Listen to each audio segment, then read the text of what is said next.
బృందాలను ఏర్పాటు చేయడం జరిగింది. సింగిల్ డెస్క్ పోర్టల్ ద్వారా వచ్చినటువంటి ఏ దరఖాస్తులైనా సరే 21 రోజుల్లో పరిష్కరించడం జరుగుతుంది. 714 మందికి ఉపాధి కల్పించడమైనది. నైపుణ్య అభివృద్ధి 16 మందికి వివిధ ఉద్యోగ అవకాశాలు. సంస్థ స్త్రీ శక్తిలో భాగంగా ఆర్టీసీ వారు ఉచిత ప్రయాణ పథకాన్ని ప్రవేశపెట్టారు. తద్వారా 187 పల్లె వెలుగు, 85 ఎక్స్ప్రెస్ మరియు 14 అల్ట్రా పల్లె వెలుగు మొత్తం 286 బస్సుల్లో ఇది విజయవంతంగా నిర్వహించబడుతుంది.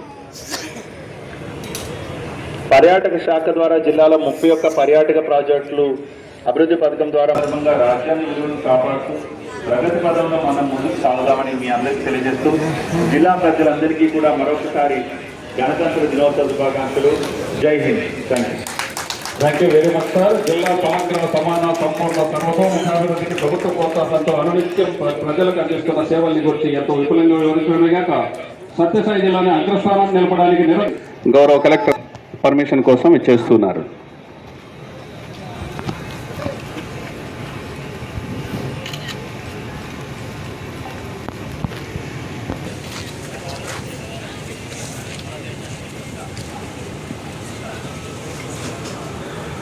Parade commander Shri P Ravikumar గారు గౌరవ కలెక్టర్ గారి వద్ద అనుమతిని స్వీకరిస్తున్నారు.